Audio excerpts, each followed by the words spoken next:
புஷ்கர மாலினி என்ற இந்திர சபை. சபா பர்வம் பகுதி 7. வைசம்பாயனர் சொன்னார்.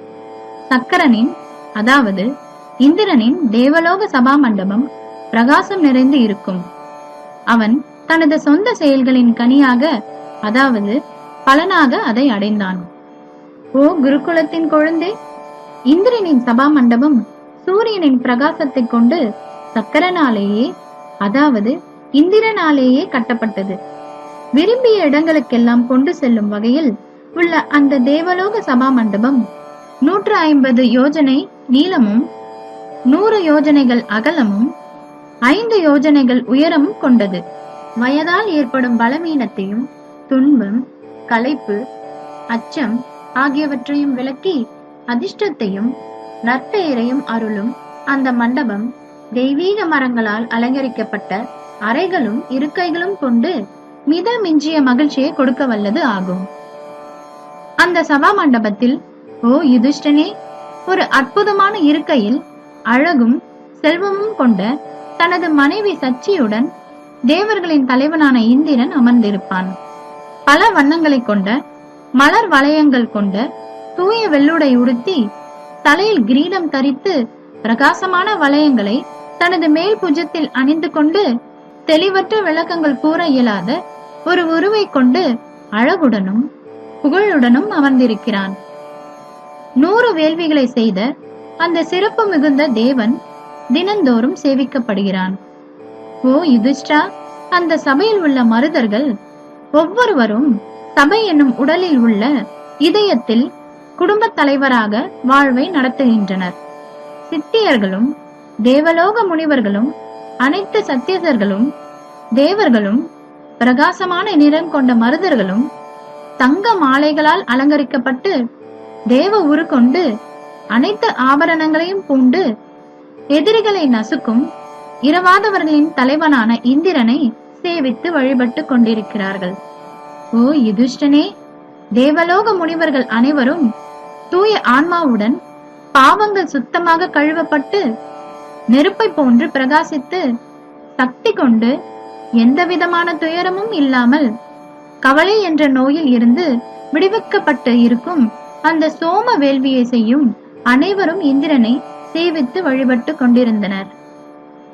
பராசரர், பர்வதர், சவர்ணி, கலவா, சங்கா, யஜ்னவல்கியா, வாலுகி, உத்தியலகா, ஸ்வேதகேடு, தண்டியா, பாண்டாயனி, அவிஷ்மத், கரிஷ்டா, மன்னன் அரிச்சந்திரன், ஹிருதியன், உதஷண்டில்யா, பராசரியா, கிருஷிவலா, வதஸ்கந்தா, விசாகா, விதாதா, கலா, காரலதண்டா, தஸ்திரி, விஸ்வகர்மா, தும்புரு, மேலும் மற்ற முனிவர்கள் சிலர் பெண்கள் மூலம் பிறந்தவர்கள், மற்றவர்கள் காற்றின் மூலம் வாழ்பவர்கள், நெருப்பின் மூலம் வாழ்பவர்கள் ஆகியோர் இடியை தாங்கும் உலகங்களின் தலைவன் இந்திரனை சேவிக்க தயாராக நிற்கின்றனர்.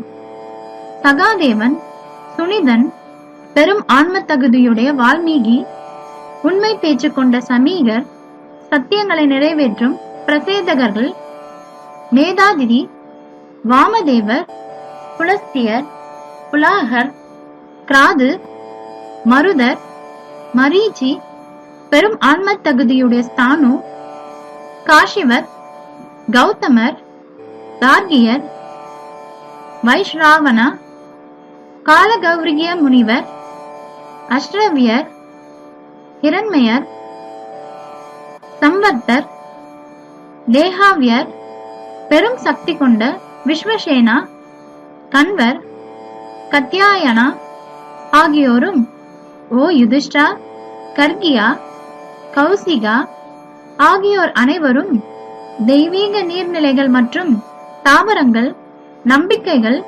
புத்திசாலித்தனங்கள், கற்றலின் தேவதை, செல்வம், அறம், இன்பம், மின்னல் ஆகியவற்றுக்கு அதிபதிகளும் அங்கே இருந்தனர். ஓ யுதிஷ்டனே, மழையை தனக்குள் அடக்கியுள்ள மேகங்கள் காற்றுகள், சத்தமாக ஒலி எழுப்பும் தெய்வீக சக்திகள், கிழக்கு புள்ளி, வேள்விகளில் தெளிந்த நெய்யை அனுப்பும் 27 நெருப்புகள், அக்னி, சந்திரன், இந்திரனின் நெருப்பு, மித்ரன், சாவித்ரி, ஆரியமான், பகன், விஸ்வ சத்தியசர்கள், குரு அதாவது பிரகஸ்பதி, சுக்ரன், விஸ்வவசு, சித்திரசேனன், சுமனன், தருணன், வேள்விகள், அந்தணர்களுக்கான பரிசுகள், கிரகங்கள், நட்சத்திரங்கள் ஆகியன ஓ யுதிஷ்டா, வேள்விகளில் உச்சரிக்கப்படும் மந்திரங்கள் ஆகியன அங்கே காத்து கிடந்தனர். ஓ மன்னா, அங்கே பல அப்சரஸ்களும் கந்தர்வர்களும் பல வகை நடனங்களையும் கருவி மற்றும் குரலால் எழுப்பப்படும் இசையையும் அதிர்ஷ்டத்தை கொண்டு வரும் சடங்குகளை செய்து பல நிபுணத்துவங்களை வெளிக்காட்டிக் கொண்டு இந்திரனை, சதகிராதுவை, வளனையும் விரிதரனையும் கொன்ற அந்த ஒப்பற்றவனை வழிபட்டனர்.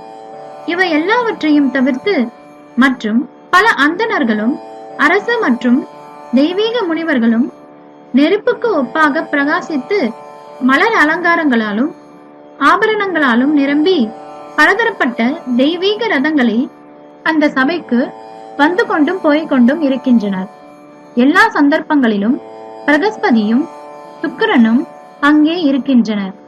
இவர்களும் இன்னும் பல கடும் தவங்களை இயற்றிய ஒப்பற்ற துறவிகளும் பிருகுவும் பிரம்மாவுக்கு சமமான 7 முனிவர்களும் சோமனின் அதாவது சந்திரனின் ரதம் போன்ற தங்கள் தெய்வீக ரதங்களில் பயணித்து அங்கே வந்து கொண்டும் போய்கொண்டும் இருந்தனர். ஓ பெரும் கரம் கொண்ட யுதிஷ்டா, புஷ்பகர மாலினி என்று அழைக்கப்பட்ட அந்த 100 வேள்விகளை செய்த இந்திரனின் சபா மண்டபத்தை நான் கண்டிருக்கிறேன். யமனின் சபா மண்டபம் எப்படி இருக்கும் என்பதை இனி கேள்.